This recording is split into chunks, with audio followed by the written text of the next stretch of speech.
Em 1900, um santo previu a era digital. Quem foi ele? A história que você está prestes a conhecer é tão surpreendente quanto pouco divulgada. Muitos acreditam que a internet nasceu em laboratórios militares no século XX, evoluindo para um fenômeno global nos anos 1990. Mas e se eu te dissesse que, décadas antes de qualquer cientista sequer imaginar a troca instantânea de informações por cabos e ondas, um jovem católico já falava sobre isso com uma clareza perturbadora?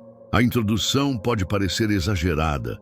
Afinal, a internet só se tornou pública na década de 1990, mas a história real é ainda mais impressionante. Não estamos falando de um inventor com jaleco branco ou de um cientista cercado por computadores antigos, mas sim de um adolescente comum, com calças jeans, tênis e uma fé inabalável. Seu nome? Carlo Acutis. Para entender essa história, precisamos voltar no tempo. Não ao ano de 1900, como a introdução sugeriu para instigar sua curiosidade, mas ao final do século XX e início dos anos 2000, quando um garoto italiano chamado Carlo Acutis começou a chamar a atenção. Carlo nasceu em 3 de maio de 1991, em Londres, onde seus pais, Andrea e Antonia, viviam temporariamente por razões profissionais.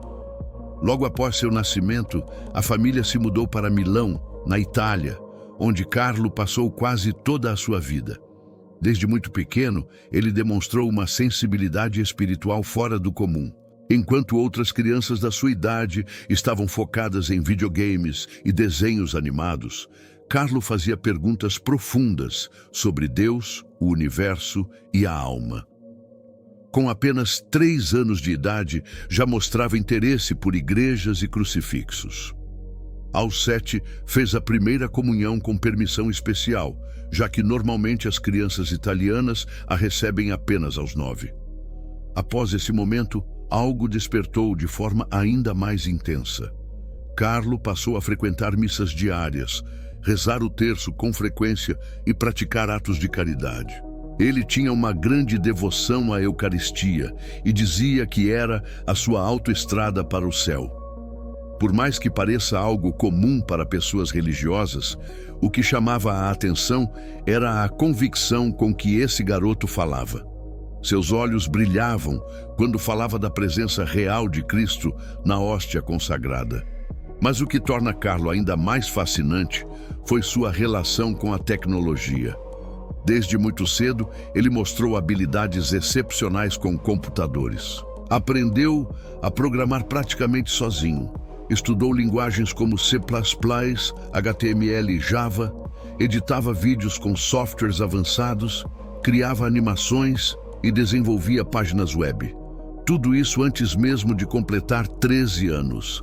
Ao invés de usar a internet apenas para entretenimento, Carlo viu nela uma oportunidade de evangelização. Em uma época em que poucos enxergavam o real potencial da web para propagar fé, ele já dizia que a internet poderia ser usada como uma estrada para Deus. Essa frase foi registrada em seus cadernos, em cartas e até em conversas com amigos e professores. Ele dizia: a internet pode ser usada para coisas boas, para difundir o bem, assim como a pólvora pode servir tanto para matar quanto para salvar. A internet pode ser uma arma, mas também pode ser a estrada que leva a Deus. Essa visão não era apenas teórica. Carlo colocou em prática o que acreditava. Criou sozinho um dos primeiros catálogos digitais de milagres eucarísticos do mundo.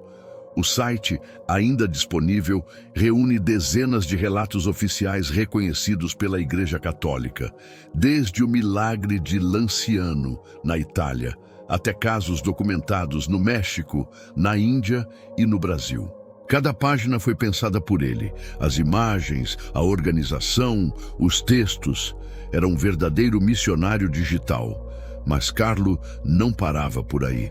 Ele também produzia vídeos sobre a fé, ajudava colegas com dificuldades escolares, doava seu dinheiro aos mais pobres e dizia que todas as pessoas nascem como originais, mas muitas morrem como cópias, incentivando os jovens a viverem de forma autêntica com propósito. Durante esse tempo, sua mãe, Antônia, também passou por uma transformação. Antes distante da religião, foi tocada pela fé do filho. Ela conta que Carlo teve papel crucial em sua conversão. Ele a levava para a igreja, explicava a doutrina com palavras simples e dizia que o maior erro das pessoas era deixar Deus em segundo plano. E é nesse ponto que entra a parte mais intrigante dessa história. Em uma de suas cartas, escrita quando tinha apenas 13 anos, Carlo escreveu: "O mundo está se transformando rapidamente. Deus vai usar a internet para que muitos o conheçam. A rede que tantos usam para o mal será usada também para o bem." Uma afirmação poderosa, especialmente para um adolescente da época. Lembre-se, em 2004, as redes sociais ainda engatinhavam. O YouTube nem existia. O Facebook estava apenas sendo criado. E Carlo já falava sobre isso como se visse o futuro. Poucos anos depois, as redes sociais se tornariam os maiores canais de evangelização moderna. Padres com canais no YouTube, influenciadores católicos no Instagram, missas transmitidas ao vivo pelo Facebook. Tudo isso se encaixa naquilo que Carlo previu, que o digital se tornaria um novo campo missionário. Infelizmente, a vida de Carlo foi curta. Em outubro de 2006, ele foi diagnosticado com uma forma agressiva de leucemia. A doença avançou rapidamente, mas mesmo no hospital, entre uma sessão de quimioterapia e outra, ele continuava programando seu site e conversando com os enfermeiros sobre Deus.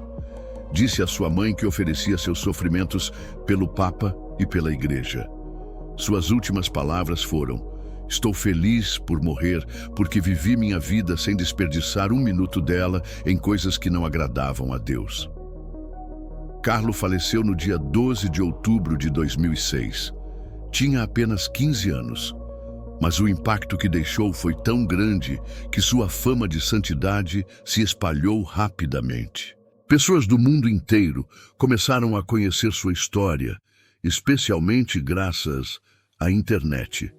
E aqui entra outra reviravolta impressionante.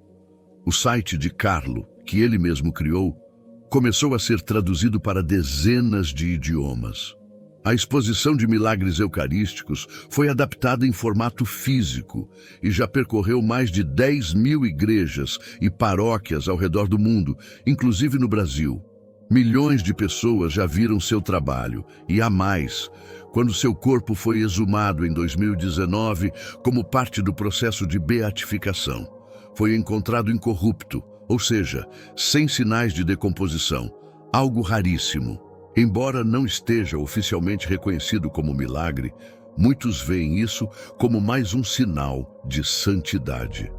O milagre reconhecido para sua beatificação aconteceu no Brasil, em Campo Grande, no Mato Grosso do Sul. Um menino com uma grave doença pancreática, considerada incurável, foi curado instantaneamente após tocar uma relíquia de Carlo, diante da qual sua família rezava todos os dias. Mais uma vez, a fé foi transmitida pela internet, já que a família havia conhecido a história de Carlo online. Em outubro de 2020, Carlo Acutis foi oficialmente beatificado pelo Papa Francisco em uma cerimônia realizada em Assis, cidade escolhida porque foi lá que ele pediu para ser enterrado. Ele dizia que São Francisco era seu ídolo e exemplo de vida simples e dedicada a Deus. Durante a cerimônia, o Papa Francisco destacou Carlo como um modelo para a juventude moderna. Em sua exortação apostólica Christus Vivit, ele cita Carlo como exemplo de santidade no século XXI. Disse: "Ele soube usar as novas técnicas de comunicação para transmitir o Evangelho, para comunicar valores e beleza." Carlo passou a ser chamado por muitos como o padroeiro não oficial da internet. Apesar de ainda não ser oficialmente proclamado pela Igreja como tal, essa devoção popular cresce a cada ano. Hoje, existem páginas no Instagram, canais no YouTube, grupos no WhatsApp e comunidades no Facebook dedicadas a ele.